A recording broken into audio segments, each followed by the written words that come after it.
Hello dear student, तो अगर आप भी एनआईएस क्लास 12th में हो, सब्जेक्ट है आपका बायोलॉजी, इसके नोट्स को लेकर, इसके लेक्चर वीडियोस को लेकर के, इसके कॉन्सेप्ट को लेकर के आप परेशान हो, कोई बैच ज्वाइन करना चाहते हो, तो डिस्टेंस स्कॉलर ने लॉन्च किया है मंथन बैच, जहां पर आपको एक्सपर्ट फैकल्टी पढ़ाएगी बायोलॉजी बड़े आसान लैंग्वेज में, और आप जिसको पढ़ करके एग्जामिनेशन के साथ ही साथ आगे जितने कॉम्पिटिटिव एग्जामिनेशन होने वाले हैं वहां भी अच्छा स्कोर कर सकते हो।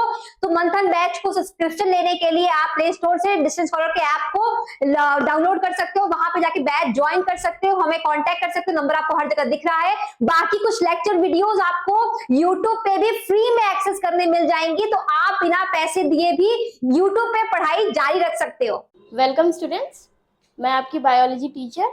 Welcome to distance scholar team. हमारे यूट्यूब चैनल पे आपका वेलकम है। आज आप देखेंगे बच्चों, हम लोग आपको पढ़ाएंगे coordination through hormones the endocrine system.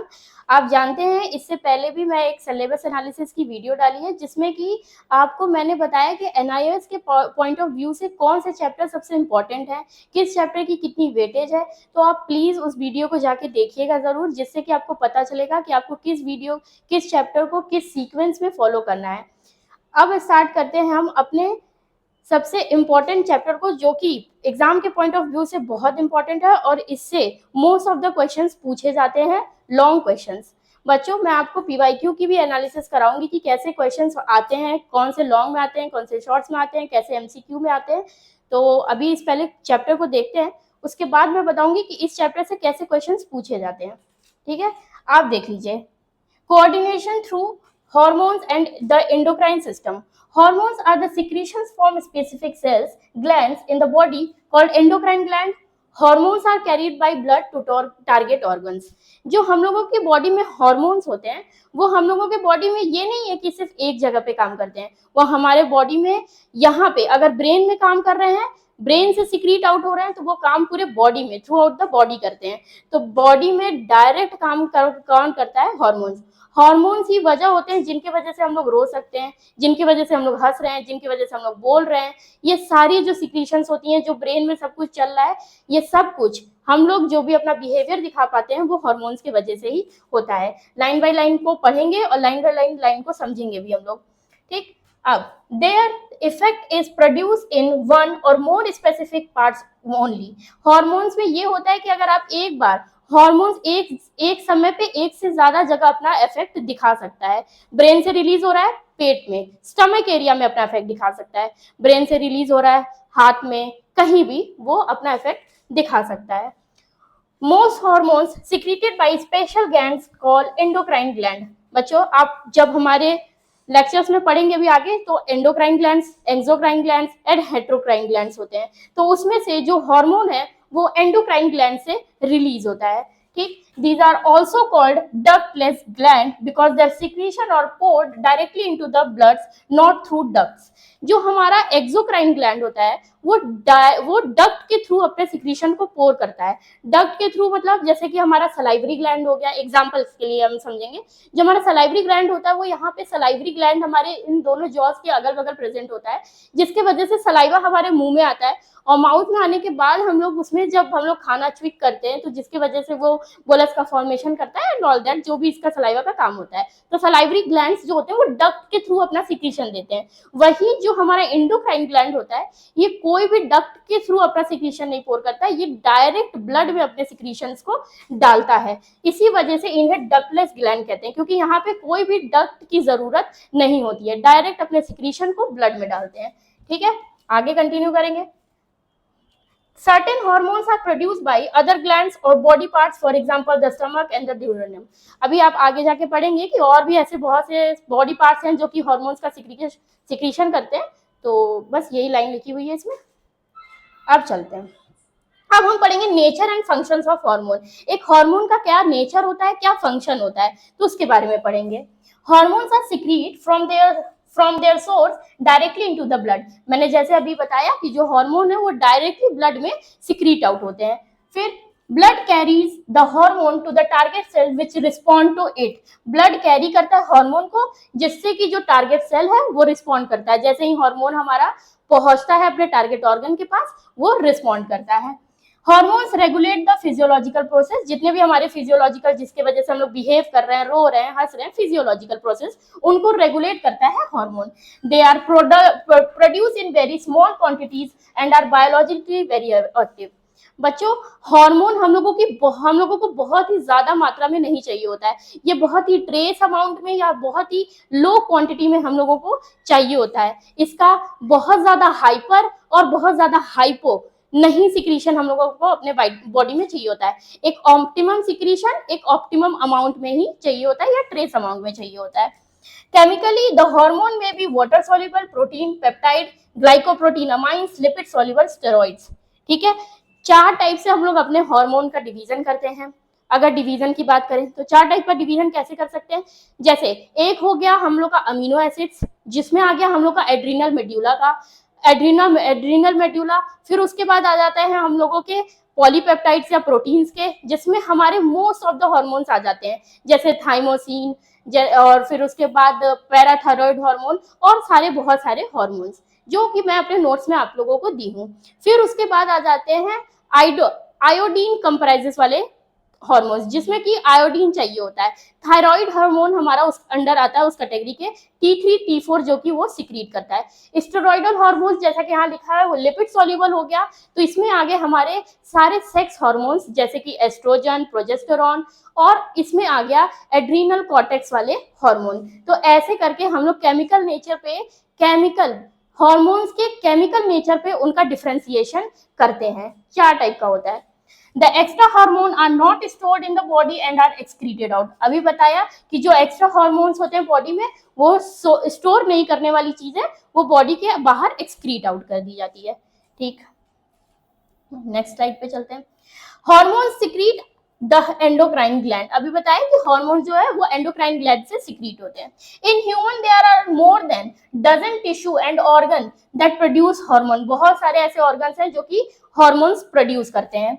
Most of this shown in figure 17.8। अभी मैं आपके लिए एक फिगर भी लेके आई हूँ, उसमें बताया गया कि कौन से ऑर्गन है कि वो बहुत सारे ऐसे ऑर्गन है जो कि हार्मोन सिक्रीट करते हैं। This can be listed under 2 categories. 2 category में ये लिस्टेड होते हैं, exclusively endocrine, pituitary, thyroid, parathyroid, thymus, adrenal. ठीक है, एक्सक्लूसिवली एंडोक्राइन मतलब ये अपने सिक्रीशन को डायरेक्ट ब्लड में डालते हैं, पूरी तरीके से एंडोक्राइन जो अपना सिक्रीशन डायरेक्ट ब्लड में डालते हैं, तो पूरी तरीके से एंडोक्राइन हो गए। पार्शियली एंडोक्राइन मतलब कि ये अपना डक्ट में भी अपने सिक्रीशन को डालते हैं और ब्लड में भी। तो ऐसे कौन से हो गए? पेनक्रियाज, ओवरी, टेस्टिस, ये सब होते हैं हमारे पार्शियली एंडोक्राइन ग्लैंड्स। ये बच्चों देखिए फिगर आ गई है, ये सबसे ऊपर पीनियल। अच्छा, हम लोगों को अक्सर एग्जाम में सीक्वेंस पूछ लेता है कि कैसे सीक्वेंस से हमारे एंडोक्राइन ग्लैंड्स प्रेजेंट होते हैं। तो बहुत ज्यादा इंपॉर्टेंट है स्टूडेंट्स कि आप इस सीक्वेंस में से पढ़ें, ये नहीं कि पीनियल को ऊपर रख दिए थायराइड के या थायराइड को ऊपर रख दिए पेनक्रियाज के, तो ऐसे नहीं रखना। आपको हमेशा सीक्वेंस में चीजों को याद करनी रहेगी, ये जरूरी है। तो देख लीजिए, सबसे पहले hypothalamus, pineal, pituitary, thyroid, parathyroid, thymus, pancreas, adrenal, testis, ovary. Testis male में हो गया, ओवरी फीमेल में हो गया। टोटल हम लोगों के पास एंडोक्राइन ग्लैंड जो होते हैं वो 8 के फॉर्म में होते हैं। हाइपोथैलेमस हमारे नर्वस सिस्टम का पार्ट है, ना कि हमारे हार्मोनल एंडोक्राइन ग्लैंड्स का पार्ट है, इसलिए हम लोग उसको नहीं गिनते हैं इसमें। ये एक और फिगर है, चाहे तो आप इसका स्क्रीनशॉट ले सकते हैं। हाँ बच्चों, मैं आपके लिए स्लाइड्स वापस से रिपीट कर देती हूँ, आप चाहें तो इनका स्क्रीनशॉट ले सकते हैं।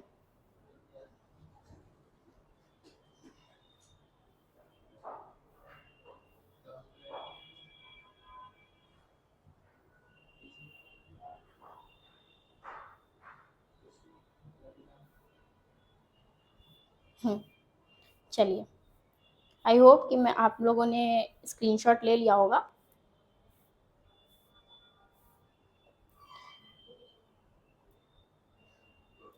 हाँ, अब हम अपने पूरे एंडोक्राइन ग्लैंड्स के बारे में स्टार्ट करते हैं, जो कि मेल फीमेल में 8 प्रेजेंट होते हैं। वो तो हम एक एक करके पढ़ेंगे कि वो कौन कौन से एंडोक्राइन ग्लैंड या ऑर्गन होते हैं जो कि सिक्रीट करते हैं हार्मोन्स को। तो पहला है हमारा पिट्यूटरी, जिसे आप लोग देख सकते हैं कि मैंने लिखा हुआ है इसे मास्टर ग्लैंड। ये हमारा पिट्यूटरी जो है इसे हम लोग मास्टर ग्लैंड कहते हैं, क्योंकि मोस्ट ऑफ द हार्मोन जो होते हैं वो यहीं से सिक्रीट आउट होते हैं। ठीक है, मोस्ट ऑफ द हार्मोन मतलब बहुत से ऐसे जो इंपॉर्टेंट हार्मोन होते हैं, LH, FSH, बहुत सारे हार्मोन्स जो कि हमारे सेक्स के लिए बहुत जरूरी है। ठीक है, और जो हमारे ग्रोथ के लिए, हमारे स्किन के कलर के लिए, हमारे मिल्क प्रोडक्शन के लिए, तो जो भी जरूरी हार्मोन्स होते हैं वो इसी मास्टर ग्लैंड पिट्यूटरी से रिलीज आउट होते हैं। वहीं हमारे मास्टर्स ऑफ मास्टर ग्लैंड किसको बोलते हैं? हाइपोथैलेमस को। हाइपोथैलेमस जो है वो हमारे पिट्यूटरी को कंट्रोल और कमांड करता है अपने हार्मोन्स को रिलीज या इनहिबिट करने के लिए। तो उन्हें हम लोग रिलीजिंग हार्मोन और इनहिबिटरी हार्मोन होते हैं, वो हमारे अपने आगे के लेक्चर्स में अच्छे से उसे पूरी तरीके से कवर करेंगे। तो अभी पिट्यूटरी में देखते हैं। The pituitary gland also called as hypophysis. आप जब पढ़ेंगे तो पता चलेगा कि जो पोस्टीरियर पिट्यूटरी है उसे अलग नाम से जानते हैं हाइपोफाइसिस के, और जो एंटीरियर पिट्यूटरी है उसे अलग नाम से जानते हैं हाइपोफाइसिस के। तो इसीलिए इसको टुगेदरली अगर हम लोग एक साथ करके मिला के बोले तो पिट्यूटरी ग्लैंड्स को हाइपोफाइसिस बोलते हैं। Is a small projection about the size of P. मटर का एक दाना जो होता है उसके साइज का होता है हमारा पिट्यूटरी। ठीक है, तो बहुत ही स्मॉल साइज का, छोटे से साइज का होता है ब्रेन में पिट्यूटरी हमारा। ठीक है, which hangs from the base of the mid brain and it is connect to the hypothalamus of the brain by the pituitary stalk. बच्चों, ये हमारा जो पिट्यूटरी है मिड ब्रेन की जगह पे आप एकदम इजी लैंग्वेज में कह लीजिए कि पिट्यूटरी से ऊपर हाइपोथैलेमस, और हाइपोथैलेमस से स्टॉक एक डंडी के सहारे की तरह, जैसे कि कोई चीज हो उससे कोई चीज लटकी हुई हो, जैसे ये हमारा मान लीजिए हाइपोथैलेमस है, उससे हमारा पिट्यूटरी एक डंडी के थ्रू लटका हुआ है, ऐसा प्रोजेक्शन वो देता है। ठीक है, अब आगे। The hypothalamus, although a part of the brain, also secretes hormone. अभी हमने बताया कि जो हाइपोथैलेमस है वो नर्वस सिस्टम का पार्ट है, बट वो हार्मोन्स भी रिलीज करता है। पिट्यूटरी का फिगर देख लेंगे बच्चों। ये देखिए, ये हमारा हाइपोथैलेमस है, यहीं पे कुछ न्यूरोसिक्रेटरी सेल्स प्रेजेंट होती हैं जो कि एक्सॉन्स के थ्रू पोस्टीरियर पिट्यूटरी में और हाइपोसील स्टॉक के थ्रू पोस्टीरियर पिट्यूटरी में अपने जो हार्मोन्स हैं उनको डालती है और भेजती है। पोस्टीरियर पिट्यूटरी जो है वो एक स्यूडो पिट्यूटरी भी होती है, क्योंकि वहां पे कोई हार्मोन का फॉर्मेशन नहीं होता, वहां पे हाइपोथैलेमस के थ्रू एक्सॉन से डायरेक्ट, जो एक्सॉन्स के थ्रू, एक्सॉन एक समझ लीजिए एक रस्सी का काम, एक ट्यूब का काम करती है, जो हाइपोथैलेमस में बन रहे न्यूरोसिक्रेटरी सेल्स में जो हार्मोन्स होते हैं वो पोस्टीरियर पिट्यूटरी में डालते हैं, क्योंकि जब अगर उसका इमीडिएट काम पड़ जाता है हमें तो हम उसको सिक्रीट आउट कर सके। तो मतलब वो वहां पे स्टोरेज का काम करती है पोस्टीरियर पिट्यूटरी, वो खुद का कोई हार्मोन नहीं बनाती। वहीं हमारी जो एंटीरियर पिट्यूटरी है, जो हाइपोथैलेमस से हाइपोसील स्टॉक से कनेक्टेड रहती है, वो अपना हार्मोन खुद बनाती है, वो इनडायरेक्टली कनेक्टेड रहती है हाइपोथैलेमस से।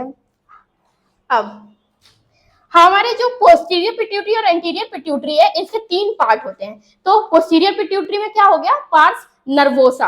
पार्स नर्वोसा इसका पोस्टीरियर पिट्यूटरी का पार्ट है। और वहीं अगर हम अपने एंटीरियर पिट्यूटरी के देखें तो इसके 2 पार्ट होते हैं, पार्स इंटरमीडिया और पार्स डिस्टेलिस।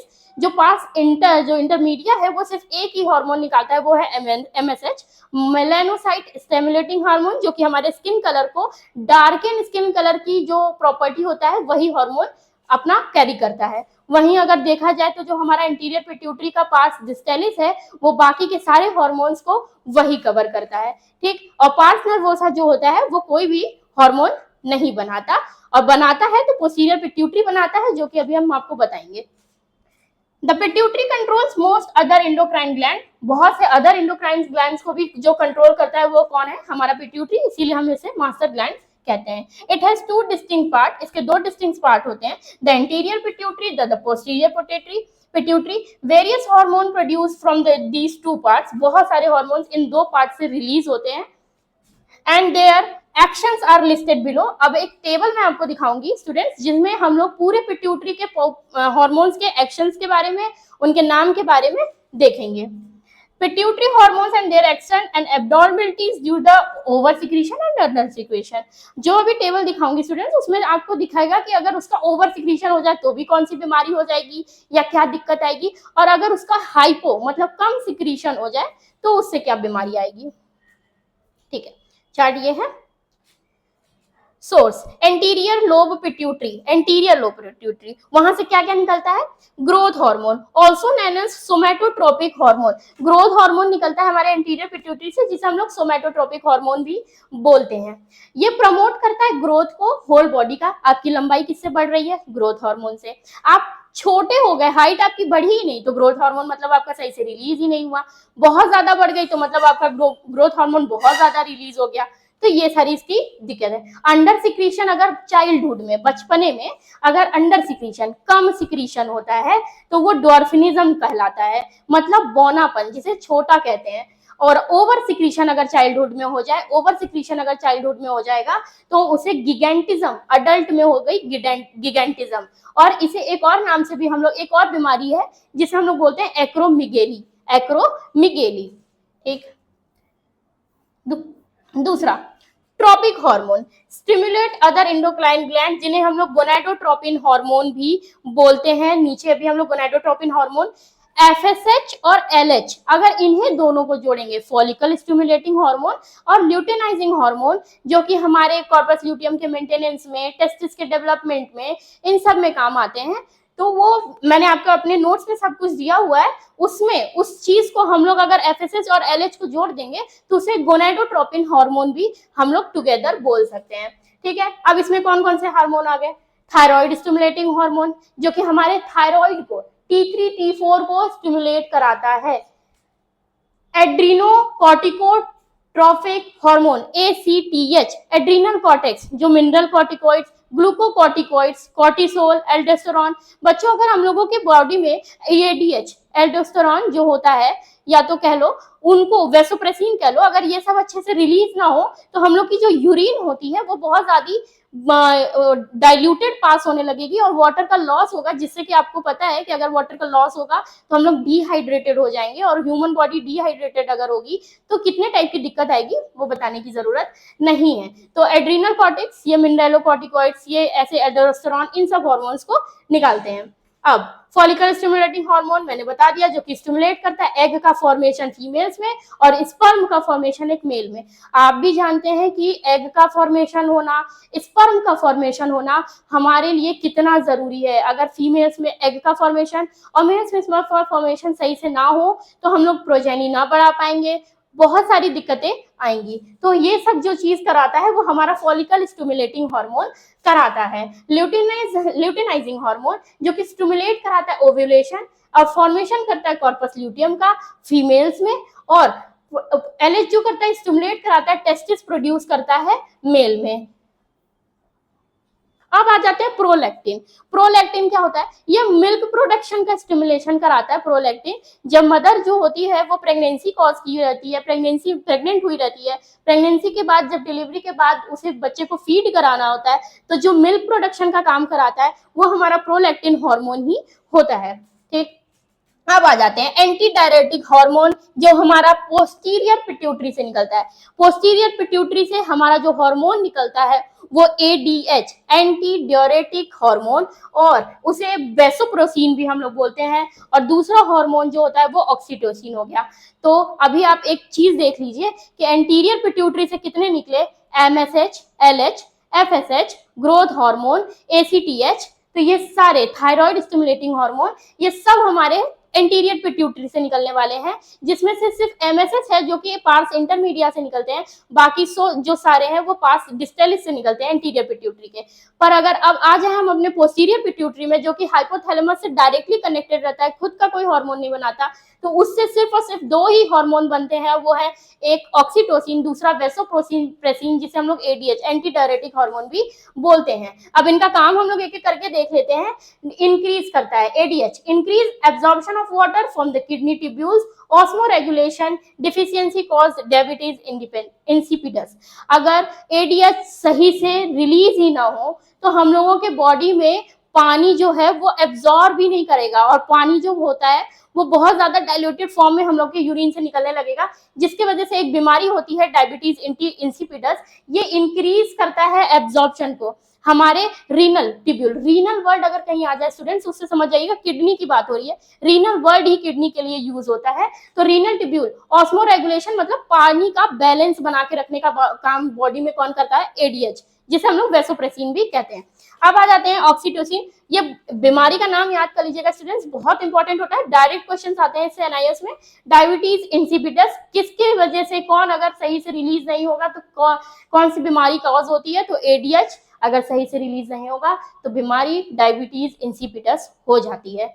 अब ऑक्सीटोसिन जो कि स्टिमुलेट करता है contraction of the uterus during child birth, जब एक फीमेल चाइल्ड बर्थ देने वाली रहती है तो उनके हिप एरिया का कॉन्ट्रैक्शन बहुत तेजी से कराना, वो कौन करता है, ऑक्सीटोसिन चाइल्ड बर्थ में हेल्प कराता है। वो मिल्क प्रोडक्शन में भी हेल्प कराता है, मिल्क के जो मेमोरी ग्लैंड्स का कॉन्ट्रैक्शन जो होता है वो भी ऑक्सीटोसिन ही कराता है। ठीक है, अब आ जाते हैं थायराइड में।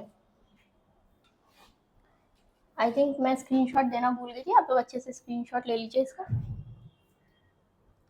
ये चार्ट आप डायरेक्ट चाहे तो अपने नोट्स में ऐड कर सकते हैं, इससे इजी रहेगा। अगर आपको एग्जाम टाइम में कुछ बहुत ज्यादा भी याद नहीं आ रहा है तो सिंपल से आप अगर इन चार्ट्स के बारे में भी अगर आप एक्सप्लेन कर देंगे तो इनफ है आपके लिए, इससे आपको पूरे नंबर मिल जाएंगे।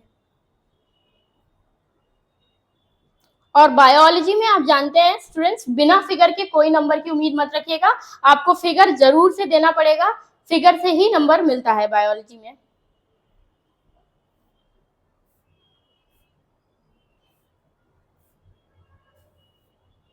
चलिए अब हम लोग शुरू करते हैं अपने थायराइड ग्लैंड को।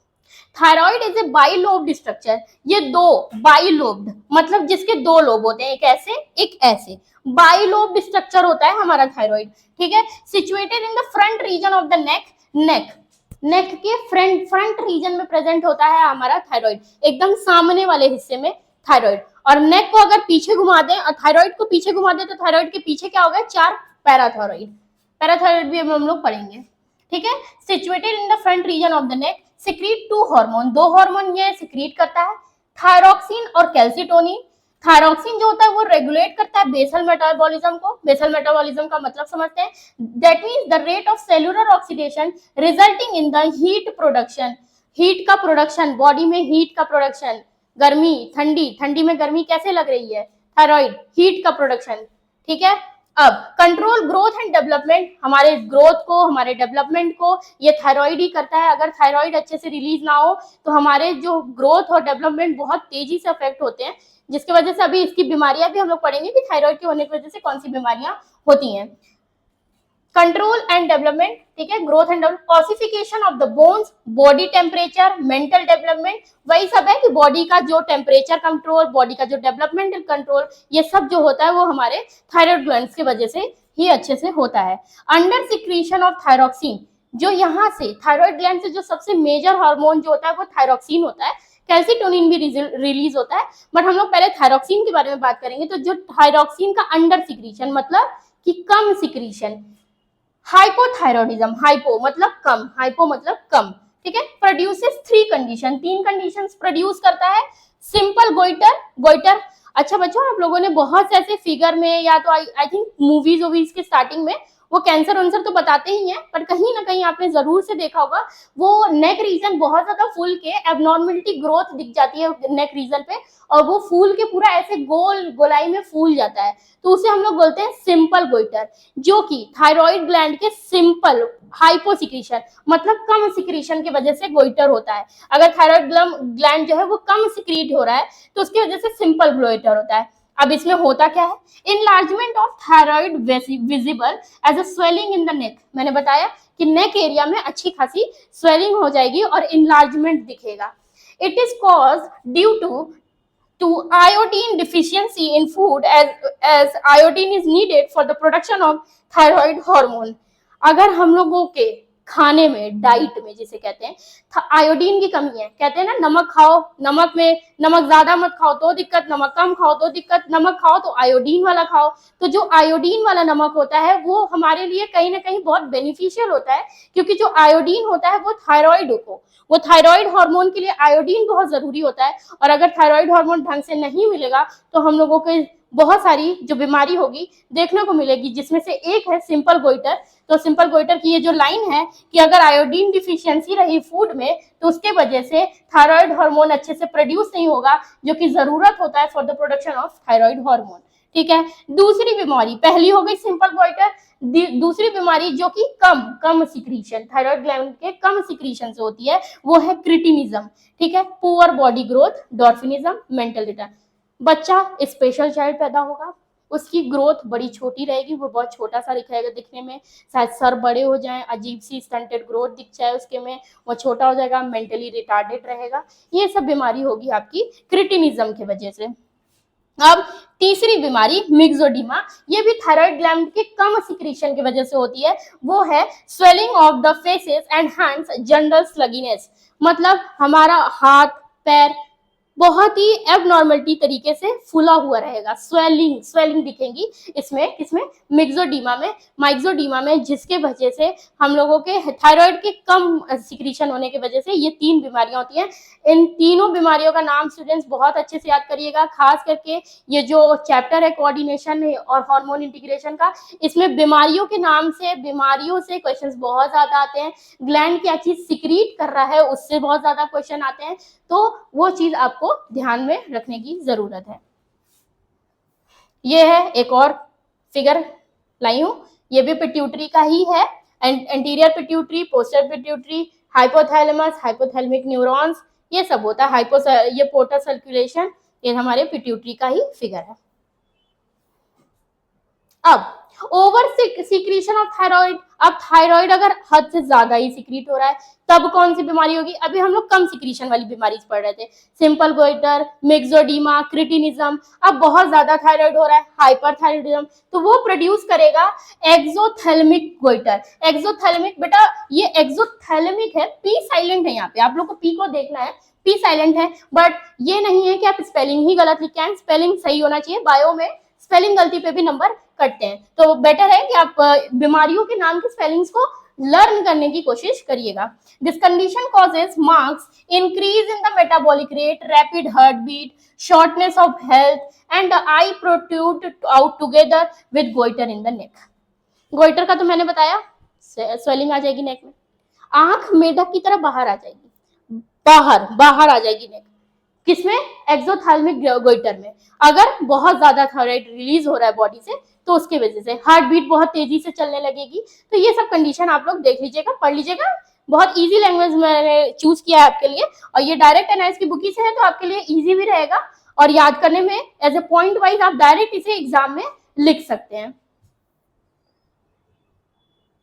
अब आते हैं थायराइड ग्लैंड, आप देख सकते हैं 2 लोब्स,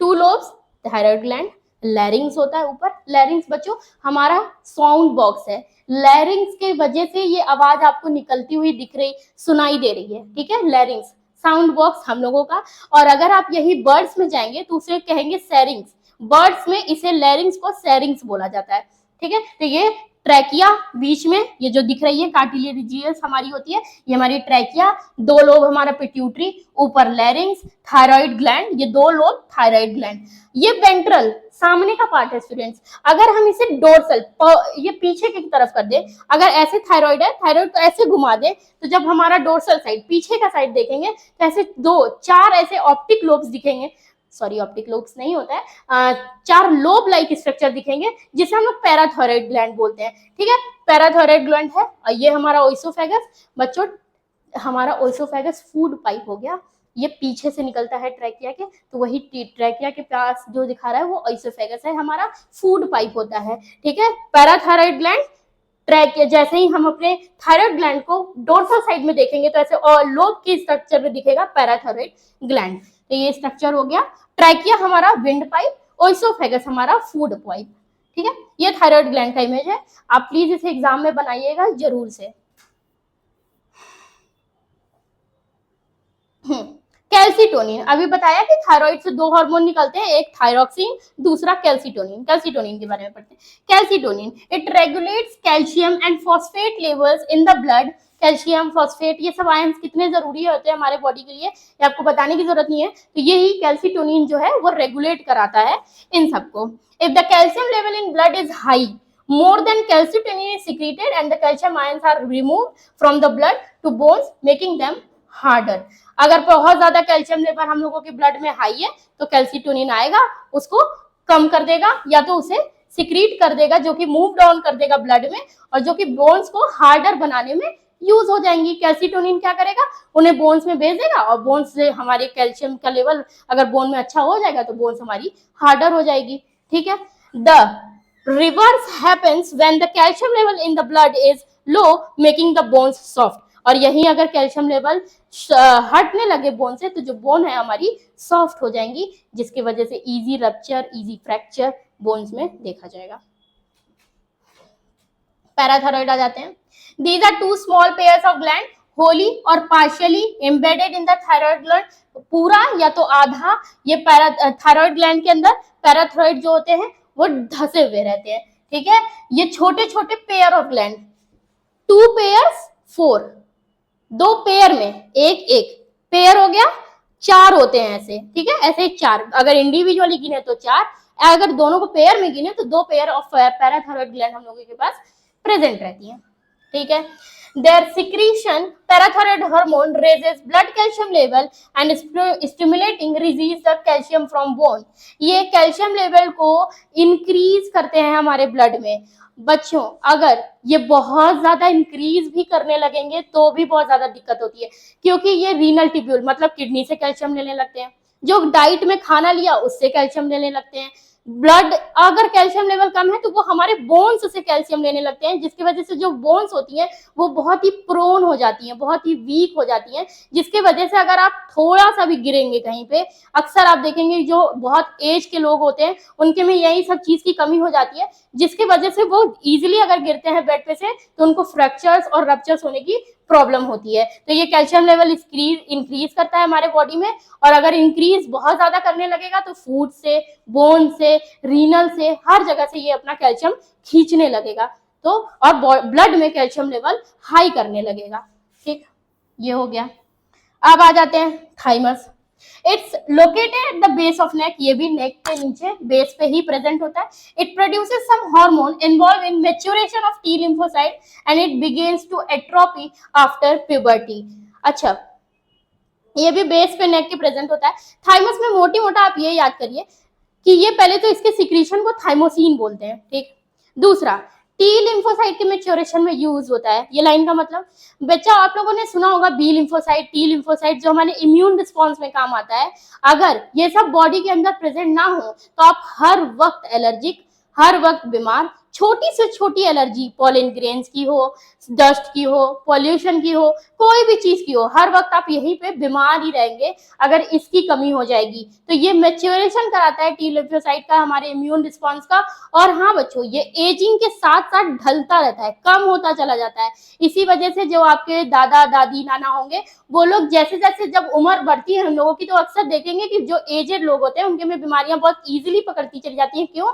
क्योंकि ये थाइमस जो है वो बहुत ही डिक्रीज होता चला जाता है, जिसकी वजह से ये बीमारियां आने लगती हैं, हमारा इम्यून रिस्पॉन्स वीक हो जाता है। तो और हम लोगों को इसके सिक्रीशन का नाम मैंने बता दिया, थाइमस से थाइमोसिन निकलता है, जो कि सबसे main line maturation of T lymphocytes का कराता है, हमारे इम्यून रिस्पॉन्स में हेल्प करता है। ठीक, अब आ जाते हैं एड्रीनल्स। किडनी कितनी अपने पास? 2 किडनी के ऊपर 2 एड्रीनल, बस 1 पेयर, याद कर लो, एकदम इजी है। 2 किडनी, दोनों किडनी के ऊपर 2 एड्रीनल, बस 1 पेयर, 2 चीज 1 पेयर की बात हो गई। ठीक, अब एड्रीनल मतलब एडजेसेंट, और रीनल मतलब किडनी के जस्ट सामने, एडजेसेंट। ठीक है, हो गया। अब are a pair of gland, ये 2 पेयर में हो गया, एक पेयर में हो गया pair of glands situated like caps on the above of each kidney. जैसे लगता है, अगर इनके अपीयरेंस को आप देखेंगे, अगर फिगर होगा शायद, हाँ ठीक बच्चों फिगर भी है, आ जाइए फिगर पे। हाँ, ये फिगर आप देखेंगे, फिगर होता है कि जो किडनी होती है वो ऐसा लगता है कि जैसे उसके ऊपर एड्रीनल कैप की तरह शो हो रहा है, कैप ढक्कन की तरह लग रहा है वो। ये हमारा फैट होता है स्टोर, एड्रीनल हमारा वहां पे प्रेजेंट होता है किडनी के ऊपर। ठीक है, तो एक कैप लाइक अपीयरेंस देता है। अब each kidney, each adrenal consist of 2 part, adrenal medulla और पेरिफेरल कॉर्टेक्स। हमारा जो एड्रीनल होता है वो 2 पार्ट कंसिस्ट करता है, adrenal medulla, adrenal cortex. The adrenal medulla secretes adrenaline, which increase heartbeat, accompanied increase in the blood pressure, increase in blood supply to the muscles, while decrease blood supply to the visceral organ. इस line का मतलब सीधे समझिए, अगर जो adrenal medulla है वो secrete करता है हार्मोन कॉल्ड एज कैटाकोलामाइंस, जिसे हम लोग कहते हैं एड्रेनलिन, और दो हार्मोन्स ये सिक्रीट करते हैं, एड्रेनलिन और नॉन एड्रेनलिन, ठीक है, जिसे एपिनेफ्रिन या नॉन एपिनेफ्रिन भी कहते हैं। ये सब जब तब सिक्रीट होते हैं जब हमारा सिंपैथेटिक नर्वस सिस्टम सिक्रीट होता है, तो आउट होता है, मतलब स्टार्ट होता है। और ये कब स्टार्ट होता है? जब आप फियर, फाइट, डर से होते हैं। समझो आपके पीछे कुत्ता पड़ा, ठीक है, उस वक्त कौन सा हार्मोन एक्टिवेट होगा? यही हार्मोन एक्टिव होगा, एड्रीनल मेड्यूला से कैटाकोलामाइन, ठीक। यहाँ पे आपकी हार्ट बीट बहुत तेजी से हो जाएगी, आपको ग्लूकोज की जरूरत बहुत ज्यादा तेजी से पड़ेगी, जिससे वजह से एनर्जी मिलेगी भागने की, दौड़ने की। कुत्ता पीछे पड़ा है, काटेगा, तो दौड़ने के समय पे कौन सा काम आएगा हार्मोन? वो है हमारा एड्रीनल मेड्यूला। एड्रीनल मेड्यूला से निकला कैटाकोलामाइन, वो काम करेगा, वो हेल्प करेगा, ठीक है। इन लाइन को पढ़िएगा, डायरेक्ट इंक्रीज करेगा ब्लड प्रेशर को, जल्दी जल्दी ब्लड पहुंचाएगा आपके ऑर्गन्स को, पैर को, कि आप भाग सके, ठीक है। और ये डिक्रीज कर देगा blood supply visceral. Visceral organ मतलब बच्चों इंटरनल ऑर्गन। उस वक्त आपके पेट को जरूरत है क्या एनर्जी की? उस वक्त आपके किसी भी ऐसे organ, visceral, internal organ, chest, liver, इन सब को उतनी जरूरत नहीं है जितना आपके पैरों को जरूरत है। पैर को भागना है कि अब जानना है जल्दी से, तो उसकी वजह से जो जरूरत आएगी वो यहाँ एड्रीनल मेडुला से, कैटाकोलामाइन से निकलेगा, जो कि डिक्रीज कर देगा उस समय में supply visceral organ, internal organs को देने के लिए। ये रिलीज करेगा more glucose into the blood और from the liver, the adrenal cortex secrete. अब एड्रीनल कॉर्टेक्स की बात करेंगे हम लोग। एड्रीनल कॉर्टेक्स क्या होता है? इसका स्क्रीनशॉट ले लीजिए। एड्रीनल कॉर्टेक्स जो करता है वो सिक्रीट करता है दो हार्मोन, ग्लूकोकॉर्टिकॉइड और मिनरेलोकॉर्टिकॉइड। बहुत इंपॉर्टेंट है, ग्लूकोकॉर्टिकॉइड और मिनरेलोकॉर्टिकॉइड, ये दो हार्मोन जो है हमारा एड्रीनल कॉर्टेक्स सिक्रीट करता है।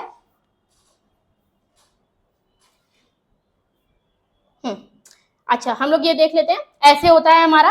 अगर इस एड्रीनल का एक व्यू ले, इसे कट करेंगे, अगर हम लोग इसे कट करेंगे तो कट करने पे व्यू ऐसा आएगा, जहां पे अंदर बीच वाला हिस्सा एड्रीनल मेड्यूला, बाहर वाला हिस्सा एड्रीनल कॉर्टेक्स। ये है हमारे एड्रीनल का फिगर।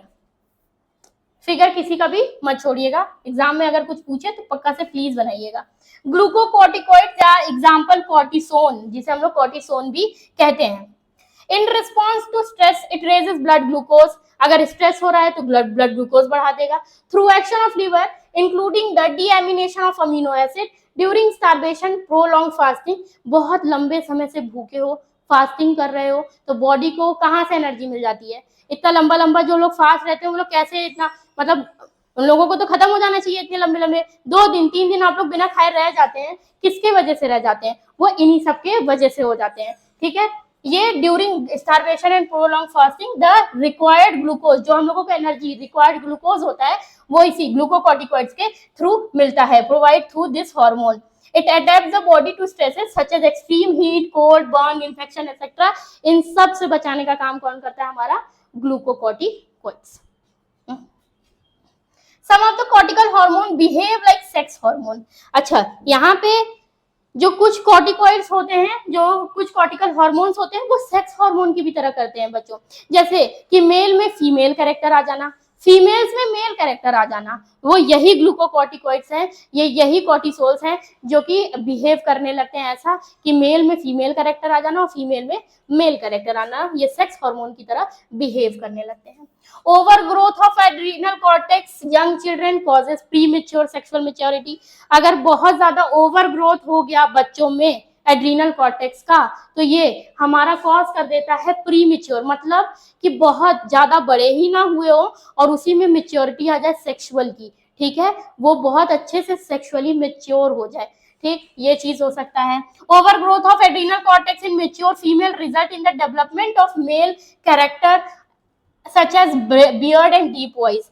अच्छा, अगर ये फीमेल में बहुत ज्यादा ओवरग्रोथ हो जाए तो फीमेल्स की वॉइस मर्दों जैसी हो जाती है, जिसे कहते हैं लड़कों जैसी आवाज उनकी होने लगती है, उनको भी बियर्ड्स आने लगती हैं, मुस्टैचेस आने लगती हैं, ठीक है। तो ये सब चीज ओवरग्रोथ से इनके में देखा जाता है ग्लूकोकॉर्टिकॉइड की ओवरग्रोथ से।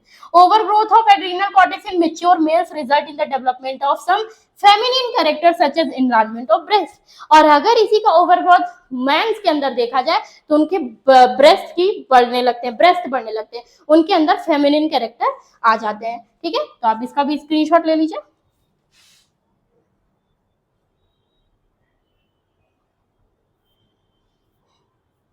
अब आते हैं मिनरलोकॉर्टिकॉइड, जिसको हम लोग एल्डोस्टेरॉन। मिनरलोकॉर्टिकॉइड में हमारा जो बॉडी है उसमें सबसे ज्यादा अच्छा मिनरलोकॉर्टिकॉइड कौन सा है, वो है एल्डोस्टेरॉन।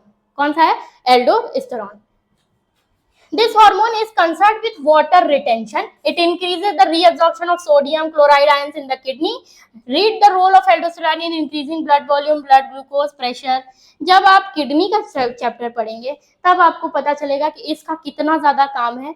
अगर आपके बॉडी से बेफिजूल का जो सोडियम आयन, सारे आयन से इलेक्ट्रोलाइट्स रिलीज आउट हो रहे हैं यूरिन के थ्रू, तो क्या हालत हो जाएगी बॉडी की। तो वही क्या कराता है, ये वाटर रिटेंशन का काम कराता है। वाटर रिटेंशन मतलब वाटर को बेफिजूल हटने से, निकलने से बॉडी को रोकता कौन है, वो है हमारा एल्डोस्टेरॉन। ये रीअब्सॉर्ब करता है बॉडी से, जो later part of distal tubules होते हैं नेफ्रॉन्स के, उन सब से रीअब्सॉर्ब कर लेता है हमारे एक्स्ट्रा वाटर को, जो कि रिलीज होने जा रहे थे बॉडी से, उनको रीअब्सॉर्ब कर लेता है और बॉडी को दे देता है, जिसकी वजह से वाटर की कमी हमारे बॉडी में नहीं होनी चाहिए, डिहाइड्रेट हमारी बॉडी नहीं होनी चाहिए। तो एल्डोस्टेरॉन का सबसे इंपॉर्टेंट काम क्या है, ये हार्मोन जो है कंसर्न विथ वाटर रिटेंशन, और ये इंक्रीज कर देता है रीअब्सॉर्प्शन, एब्सॉर्प्शन सोडियम का, क्लोराइड आयंस का किडनी से। ठीक, बहुत इंपॉर्टेंट पॉइंट है, याद कर लीजिएगा। पैनक्रियाज।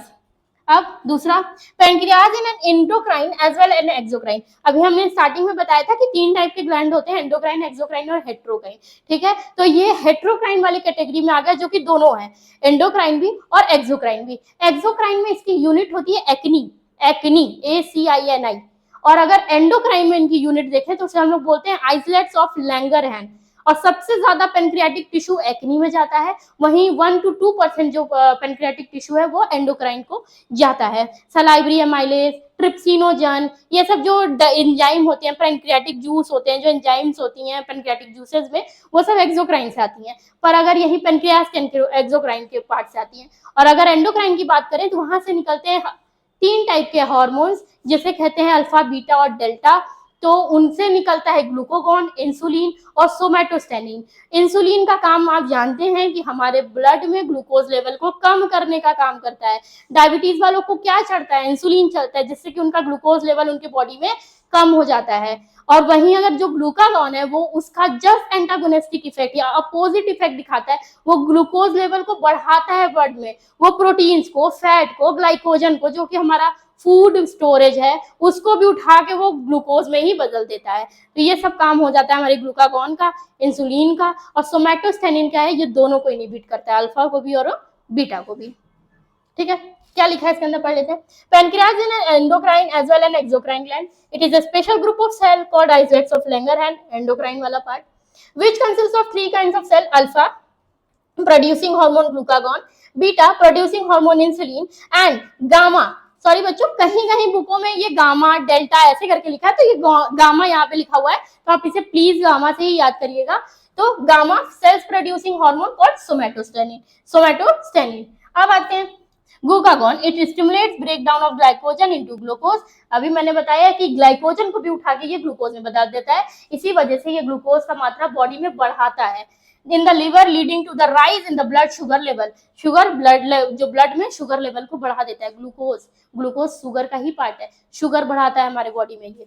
ठीक है, इंसुलिन परफॉर्म्स 2 प्रिंसिपल टास्क, दो टास्क होते हैं जो इंसुलिन करता है।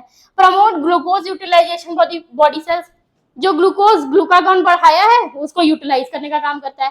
सबके पास, सबको अपना अपना काम बांट देता है ग्लूकोज को, कि जाओ ग्लूकोज ले लो, इनको दे दिया, उनको दे दिया, जिसकी वजह से ब्लड में ग्लूकोज का लेवल कम होगा और आपका जो शुगर है वो कम होगा। ठीक, पहला पॉइंट। दूसरा, stimulate deposition of extra glucose in the blood as glycogen in the liver, glucagon and insulin has opposite function.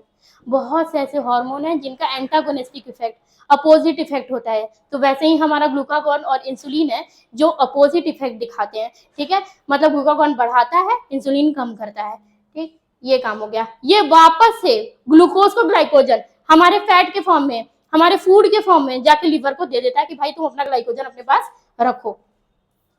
अब आ जाते हैं नॉन सिक्रीशन और under secretion of insulin causes diabetes mellitus hyperglycaemia meaning more than normal sugar in the blood. अगर बहुत ज्यादा hyperglycaemia, बहुत ज्यादा blood में ग्लूकोज अगर हो रहा है तो वो एक डिजीज कॉज करता है जिसे हाइपरग्लाइसीमिया कहते हैं। और हाँ, हाइपरग्लाइसीमिया ये एक मतलब है जिसकी वजह से क्या कॉज होता है, डायबिटीज मेलाइटस। अभी मैंने आपको एक बीमारी का नाम पढ़ाया है डायबिटीज इंसिपिडस, जो कि पानी के बहुत ज्यादा यूरिन, डाइल्यूट यूरिन के पास होने से बनती है। वहीं अगर ब्लड में बहुत ज्यादा ग्लूकोज की मात्रा हो जाए तो बीमारी होती है डायबिटीज मेलाइटस, जो कि आजकल के हर घरों में हम लोगों को देखने को मिल जाती है। हाइपरग्लाइसीमिया की कंडीशन है, मतलब बहुत ज्यादा ब्लड में ग्लूकोज होना, meaning more than normal sugar in the blood, जितना शुगर होना चाहिए उससे बहुत ज्यादा शुगर ब्लड में होना। A diabetic person has higher blood glucose in blood, excrete a great deal of urine headed with sugar, उनके यूरिन से ग्लूकोज पास होने लगता है। ठीक। फील्स थ्रस्टी, बहुत ज्यादा प्यास फील होती है उनको, थ्रस्टी प्यास। लॉस ऑफ वाटर, पानी का बहुत ज्यादा उनको, गर्मियों में हद से ज्यादा पसीना होता है इन पेशेंट्स को जिनके पास हाइपरग्लाइसीमिया का कंडीशन होता है। इसीलिए इन लोगों को अक्सर गर्मियों से मतलब बहुत परेशानी होती है और इनका ब्लड ग्लूकोज लेवल भी उसी समय पे हाई भी बहुत ज्यादा होता है। थ्रू टू मच यूरिनेशन, इनको टाइम पे तुरंत वो जो यूरिनेशन पास होने लगता है। अक्सर आप सुने होंगे कि डायबिटीज के पर्सन को यूरिन बहुत तेजी से पास होता है इसी वजह से। Losses weight and become weak, बहुत तेजी से इनका वेट भी गिरता है। अगर आपका जान रहे हैं टाइप 1 टाइप 2 टाइप की डायबिटीज होती है तो इनके बहुत तेजी से इनका वजन भी गिरता है। In some cases the patient even loss the eyesight. अगर आपको हम बता दें सबसे ज्यादा अगर डायबिटीज में किसी चीज की दिक्कत है वो है आंखों में, जिसके वजह से वो अपने आई साइट को खोने का डर उन लोगों में सबसे ज्यादा रहता है।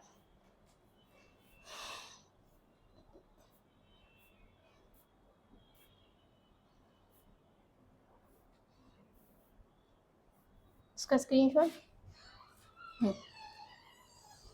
अब आ जाइए। Over secretion of insulin causes hypoglycemia or low blood sugar. The brain may enter in a state of coma if the level sugar in the blood becomes too low. ठीक है, अगर हाइपरग्लाइसीमिया का रोग है तो हाइपोग्लाइसीमिया का भी रोग होगा। बहुत कम अगर तुम्हारे बॉडी या ब्रेन में ग्लूकोज पहुंचेगा भी नहीं तो जो पेशेंट होगा वो कोमा में चला जाएगा। तो ये बहुत ज्यादा, इसकी अधिकता भी नहीं सही है, बहुत ज्यादा ये कम हो जाए तो भी नहीं सही है। तो अगर हमारे ब्लड ग्लूकोज लेवल कम हो जाता है तो इसकी वजह से जो पेशेंट होता है वो कोमा में चला जाता है। ठीक है। अब somatostatin also called the growth hormone inhibiting hormone GHIH, इसका दूसरा नाम जरूर से याद कर लीजिएगा। कहीं सोमैटोस्टेनिन हार्मोन से ना लिख के आ गया बल्कि लिख दिया कि ग्रोथ हार्मोन या inhibiting hormone. Growth hormone, inhibiting hormone, ये दोनों नाम एक साथ लेना, ये एक नाम है, एक पूरा नाम है। ठीक है। Secretion of insulin as well as glucagon को इनहिबिट करना, मैंने स्टार्टिंग में बताया अल्फा और बीटा को दोनों को इनहिबिट कराना कौन कराता है, वो सोमैटोस्टेनिन कराता है। अब गोनैड, टेस्टिस एंड ओवरी, ये हमारे टॉपिक का लास्ट, हमारे चैप्टर का लास्ट टॉपिक है। ठीक है, तो ये करते हैं student. Testis in mail possess two kinds of cells, the sperm producing germinal cells and the hormone producing interstitial cell. Heterocrine gland को स्टार्ट कराने का एक वो होता है, एक ट्रिक याद होती है, पॉट, पेनक्रियाज, ओवरी और टेस्टिस। ठीक है, तो अब ये हेट्रोक्राइन मतलब एक्सोक्राइन भी कराते हैं और एंडोक्राइन भी कराते हैं। In testis in male posses two kind of cell, sperm produce, जो स्पर्म प्रोड्यूस करते हैं, और and the cell hormone producing cell जिसे इंटरस्टिशियल सेल भी बोलते हैं। तो ये हमारे दोनों हेट्रोक्राइन हो गए, हार्मोन भी प्रोड्यूस करते हैं और सेक्स हार्मोन मतलब स्पर्म भी प्रोड्यूस करते हैं। दो टाइप के सेल्स होते हैं हमारे टेस्टिस में। ठीक, the hormone produce are called androgen and the commonest one among the testosterone. The testosterone stimulates the development of the male character, during which the body at puberty start developing facial hair with their voice and crack depend. ठीक है, इनका जो सबसे main mail का जो hormone होता है वो टेस्टोस्टेरोन या एंड्रोजन हो गया, जिसके वजह से मेल्स में जैसे ही प्यूबर्टी की स्टेज आती है, वो जिसे कहते हैं कि यंग होने की एज आती है, जो प्यूबर्टी की स्टेज, तो उनका जो फेशियल हेयर, बियर्ड आने लगना, उनके वॉइस बढ़ जाना, बहुत तेजी से आवाज में भारीपन आ जाना, तो वो सब इसी हार्मोन की वजह से होता है। Ovaries in female produces two kind of hormone, estrogen and progesterone. Progesterone जो है वो कॉर्पस ल्यूटियम से, जब हमारा ओवम रिलीज हो जाता है तो जो फॉलिकल का बचा हुआ पार्ट होता है उसे हम लोग कॉर्पस ल्यूटियम कहते हैं, जो कि प्रोजेस्टेरॉन का सिक्रीशन कराता है। वहीं एस्ट्रोजन जो हमारे फीमेल का सेक्स हार्मोन है, जो कि जिसके वजह से फीमेल्स के में सेक्स का काम सब होता है, ठीक है। Estrogen is secreted from the follicles of the ovary, stimulate the development of breast, हमारे ब्रेस्ट का development. Fat deposition on the hip, जानते हैं कि जो फीमेल्स की हिप एरिया होती है उसमें फैट डिपोजिशन बहुत तेजी से होता है, तो उसके वजह से वो उसी वजह से हम लोग की जो डिलीवरी में हेल्प होती है वो इसी एस्ट्रोजन के वजह से होती है। Wall of uterus receiving the fertilised egg, progesterone is secreted by the corpus luteum follicle left after the release of ovum, मैंने ये समझाया आपको। It bring about the final changes uterus for the retention of the growth and foetus during pregnancy, ये उसका help हो गया। Placenta से भी होता है स्टूडेंट्स, ये आपके लिए इंपॉर्टेंट नहीं है, इससे बहुत ज्यादा क्वेश्चन नहीं आता है, फिर भी मैंने आपके लिए स्लाइड जोड़ दी है, आप शायद इसका स्क्रीनशॉट ले सकते हैं, इजी लैंग्वेज है, आप पढ़ सकते हैं। ये एक टाइप का हार्मोन सिक्रीट करता है जिसे एचसीजी कहते हैं, ह्यूमन क्रियोनिक गोनाडोट्रोपिन, इनका काम होता है अलग अलग चीजों में, तो ये इंपॉर्टेंट नहीं है, जितना आपके लिए इंपॉर्टेंट था वो मैंने आपको पढ़ा दिया है। ये कुछ और इंपॉर्टेंट हार्मोन्स होते हैं जिन्हें हम लोग काइलोसाइटोकिनिन बोलते हैं, और ये सभी गैस्ट्रिक ग्लैंड से भी निकलते हैं, तो जितने इंपॉर्टेंट है मैंने आपको पढ़ा दिया है। फिर भी अगर आपको ये इंपॉर्टेंट लग रहा है, ये मैंने आपको स्लाइड में जोड़ दिया है, आप इसे एक बार देख लीजिएगा।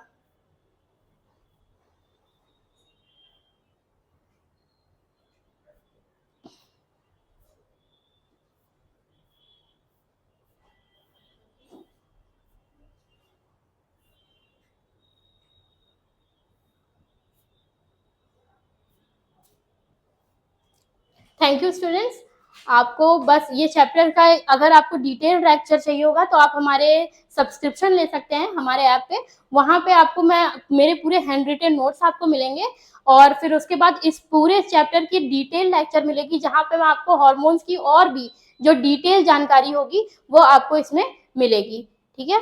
Thank you from the distance scholar team.